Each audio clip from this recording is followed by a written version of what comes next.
Chers frères et sœurs, heureux de se retrouver dans cette cathédrale. C'est vraiment un rêve de venir célébrer où Saint Ambroise a, on peut dire, prêché, a annoncé Jésus. C'est aussi un rêve de venir célébrer où Saint Augustin, qui est un père de l'Église, a découvert la puissance de la parole de Jésus, la puissance de l'amour de Jésus, la puissance que Jésus est la vérité, que l'Église catholique est, comme on peut dire, ce symbole de vérité et que c'est en elle que vivons cette vérité. C'est vraiment un rêve parce que, vous sentez pas, c'est le point de départ de la vie chrétienne qui est, qu'on peut naître ici avec Augustin, parce qu'après Augustin, il y a eu d'autres pères de l'Église. Mais c'est pas la fin de Saint Augustin aujourd'hui, ni non plus de Saint Ambroise, mais c'est quand même beau de penser vraiment à ces piliers, à ces colonnes de l'Église. Aujourd'hui, nous avons la joie de fêter Saint Jean-Marie Vianney, qui était un prêtre qui était donné au Christ, qui était, qu'on peut dire, fondu dans le Christ. On nous dit dans l'histoire qu'il passait des heures et des heures à confesser. On dit dans l'histoire qu'il passait son temps aussi à jeûner. Il mangeait des pommes de terre à l'eau. C'était son unique repas. Mais c'était un homme, on peut dire, qui était plein et rempli de Dieu, qui était quelqu'un qui était rempli de l'amour de Dieu, qui vivait de cet amour, qui transférait de cet amour. On peut le demander alors aussi aujourd'hui, qu'il nous aide vraiment à entrer dans cet amour, puisque tout notre pèlerinage, c'est pour confesser cet amour de Dieu. La parole que j'aimerais que nous puissions méditer ce matin, elle est simple, c'est celle-là. Jésus dit à ses disciples, donnez-leur vous-même à manger. Donnez-leur vous-même à manger. C'est vrai. C'est un vrai désarroi.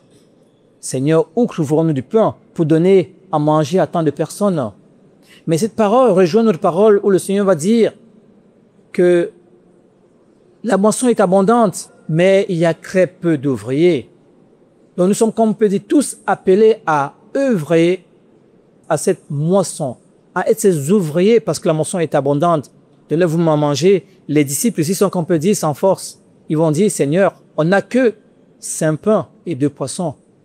Mais le Seigneur de ces 2 pains, de ces 2 poissons et de ces 5 pains va donner à manger. Autrement dit, donnez-vous à manger. Le Seigneur dit, venez à la source.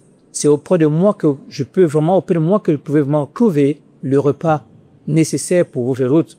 On le voit déjà avec Moïse où il y a, comme on peut dire, cette panique, cette discussion entre Moïse et Dieu par rapport à cette foule à donner à manger.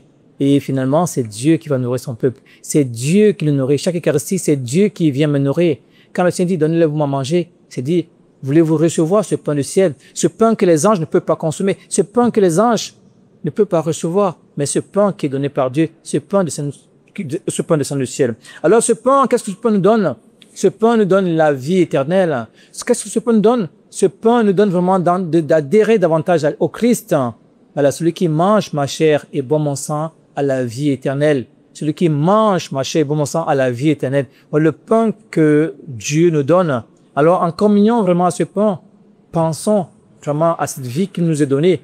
Pensons à cette vie qui nous est, comme on peut dire, donnée gratuitement, sans effort, mais seulement avec l'acte de foi. Jésus, je crois, c'est mon Amen.